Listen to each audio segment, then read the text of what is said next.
গতকাল ১১ মে শনিবার বঙ্গবন্ধু আন্তর্জাতিক সম্মেলন কেন্দ্রে বিজয়ের আনন্দে মেতে উঠি উৎসবের স্লোগান নিয়ে স্বপ্নধরা বিএফডি অ্যাওয়ার্ড ২০২২-২৩ অনুষ্ঠিত হয়।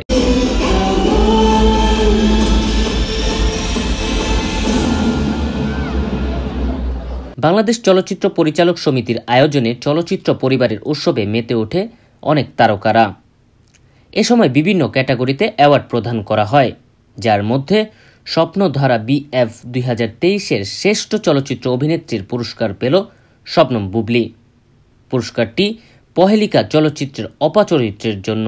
এখান থেকে যখন এই কাজের স্বীকৃতি পাই শ্রেষ্ঠ অভিনেত্রী হিসেবে, আমার মনে হয় যে একজন শিল্পী হিসেবে এর থেকে আর বেশি কিছু চাওয়ার নেই। সো এটাই আমার জন্য ইন্সপিরেশন এবং আমার মাধ্যমে আমি আমার দর্শকদেরকে অনেক অনেক ভালোবাসা এবং কৃতজ্ঞতা জানাই। আর আমার যারা সম্মানিত ডিরেক্টররা যারা আমাকে যোগ্য মনে করেছে তাদের প্রতি অনেক অনেক সম্মান। পরে জমকালো আয়োজনে অনুষ্ঠিত হয় এই অ্যাওয়ার্ড অনুষ্ঠানটি। অনুষ্ঠানের নাচের পারফরমেন্স করেন মাহিয়া মাহি, পরিমণি, মেহজাবিন, জয়, দিঘি সহ আরও অনেক অভিনেতা অভিনেত্রীরা।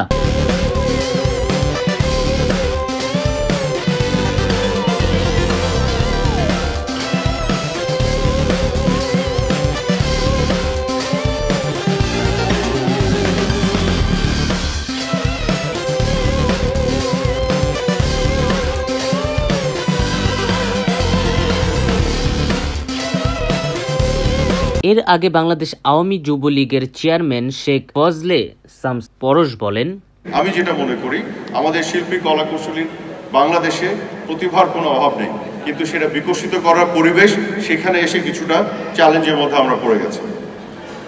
সেই জায়গাতে আমি আপনাদের সাথে একটি বিষয় আজকে শেয়ার করতে চাই। আমি বঙ্গবন্ধু কন্যা মাননীয় প্রধানমন্ত্রী শেখ হাসিনার সাথেও এই বিষয় নিয়ে আলাপ করেছি। উনি আমাকে বলেছেন গোটা বাংলাদেশ জুড়ে বিভিন্ন জায়গায় সিনেপ্লেক্স এবং মাল্টিপারপাস সিনেমা হল তৈরি করা এবং সেগুলোকে কিভাবে অর্থনৈতিকভাবে ভায়াবল করা যায় সেই বিষয়ে উনি আমাকে নির্দেশনা দিয়েছেন।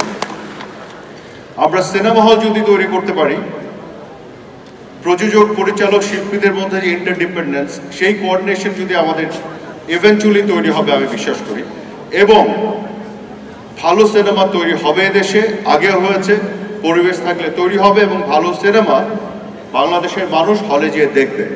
নেটফ্লিক্স থাকলেও দেখবে, টেলিভিশন থাকলেও দেখবে, স্টার মুভিজ থাকলেও দেখবে, হলে যেয়ে দেখবে।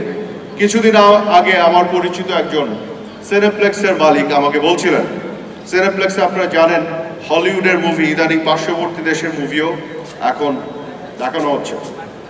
আমাকে বলেছিলেন এই সকল মুভির মাঝে দুটো বাংলাদেশের মুভি সবচেয়ে বেশি দর্শক এসে দেখেছে এবং প্রদর্শিত হয়েছে। আরিয়ান খান জয়, দেশ বৈচিত্র্য, বঙ্গবন্ধু আন্তর্জাতিক সম্মেলন কেন্দ্র, ঢাকা।